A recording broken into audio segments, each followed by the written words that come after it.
Perkawinan usia dini membatasi hak anak-anak atas pendidikan, kesehatan, penghasilan, keselamatan. Pasal anak-anak berusia 12 tahun dan 16 tahun menikah dini. NH 12 tahun yang masih berstatus pelajar serta SU 16 tahun pelajar putus sekolah dari sebuah SMP. Menurut Undang-Undang Nomor 16 Tahun 2019, pernikahan diizinkan jika sudah 19 tahun. Namun, di bawah itu dapat mengajukan dispensasi. Menurut UNICEF, pernikahan dini terjadi ketika salah satu atau kedua pihak masih di bawah 18 tahun. Padahal dapat memutuskan sekolah anak dan mengurangi kebebasan pengembangan diri. Secara mental berdampak tingginya angka perceraian, kemudian KDRT. Kalau untuk fisik sendiri tidak hanya untuk ibu ya, ini membahayakan, tapi juga untuk anak bisa lahir prematur atau berat badan lahir itu rendah. Pernikahan dini dapat terjadi karena faktor ekonomi supaya anak tidak lagi menjadi tanggungan orang tua. Bisa juga karena kurangnya pendidikan yang mengedukasi soal pernikahan. Berikut wawancara kami dengan narasumber.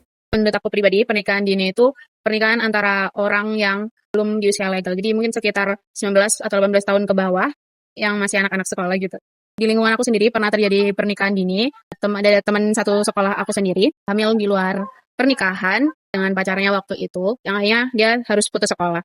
Dan dampak teman aku yang aku lihat waktu dia tuh yang pasti secara psikis sama mental, karena dia putus sekolah juga dia nggak bisa lanjut pendidikan, dan waktu itu mungkin dengan kehadiran anak yang tiba-tiba belum dengan keadaan siap, dia ngerasa kesusahan, jadi kelihatan stres banget dan lesu banget. Dan dari sanksi sosial juga sepertinya dapat, jadi dia sempat mengurung diri, nggak pernah update di mana-mana, termasuk kontak dengan teman-teman sendiri. Apa pernikahan dini bisa terjadi ini? Mungkin kebanyakan faktor di sekitar kita tuh karena adanya pergaulan bebas. Dan selanjutnya dari teman-teman aku ini dari pacaran yang hubungannya nggak sehat, toksik, sampai bisa terjadi hal kayak gini. Pandanganku sendiri tentang kejadian pernikahan dini ini tentunya kontra, karena sangat-sangat merugikan buat diri kita sendiri. Bisa dilihat dari cerita yang udah ada, banyak yang putus sekolah, dapat sanksi sosial, yang akhirnya malah merusak diri kita sendiri. Menurut aku pernikahan dini itu yang dilakuin di bawah umur 19 tahun atau 18 tahun yang umurnya legal. Lalu kalau dari pengalaman aku sendiri itu biasanya ada yang setelah lulus SMP atau pertengahan SMA ataupun setelah lulus SMA itu ada yang langsung nikah gitu. Dan dampaknya dari mereka sendiri itu ya kesehatan mental, kesehatan fisik juga ke perempuannya, juga ke pendidikannya mereka nggak lanjutkan. Kenapa pernikahan dini ini bisa terjadi itu karena mungkin karena dorongan dari orang tuanya juga, karena mereka pengen cepet-cepet aja.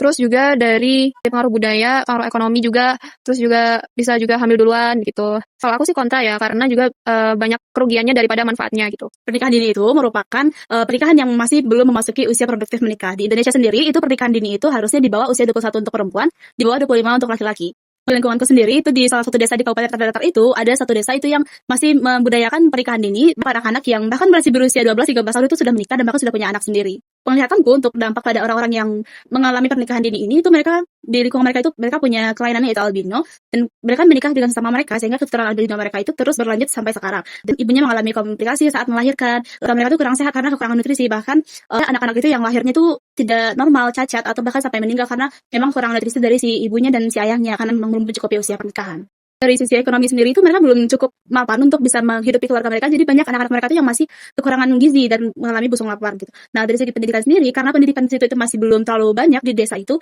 makanya masih banyak pernikahan dini yang berlangsung. Namun untuk sekarang itu sudah mulai banyak anak-anak yang keluar dari lingkungan desa itu untuk mencari pendidikan, sehingga sekarang sudah mulai berkurang orang-orang yang mau menikah dini. Tua mereka menganggap bahwasanya pendidikan itu kurang penting, kurang berguna, mending langsung nikah aja karena ujung-ujungnya habis pendidikan juga kerja nikah juga gitu. Jadi langsung aja daripada mereka harus biayai banyak buat anak-anak mereka. Untuk aku sendiri itu kontra ya, karena banyak banget komplikasi yang bakal terjadi untuk si ibu dan si ayah saat mereka tuh masih berusia dini untuk menikah. Nah, jadi menurut aku lebih baik menikah di usia yang memang layak menikah begitu. Dari ketiga wawancara, para narasumber menegaskan bahwa pernikahan dini merupakan pernikahan yang dilakukan oleh orang di bawah usia legal untuk menikah, di mana usia legal tersebut beraneka dari 18 hingga 25 tahun menurut para narasumber kami. Mental para pelaku pernikahan dini terlihat terganggu dan stres akibat kurang siap menghadapi dunia pernikahan. Secara ekonomi, para pelaku banyak yang belum bekerja sehingga tidak bisa mencukupi gizi anak mereka. Secara kesehatan, lebih banyak berdampak ke perempuan karena di bawah usia matang sehingga kelahiran bayi mereka terdapat gangguan. Pernikahan dini di suatu desa di Kabupaten Tanah Datar, Sumatera Barat banyak dilakukan sesama kerabat, sehingga menyebabkan kelainan berupa albino di mana kulit mereka terlihat putih serta bermata biru.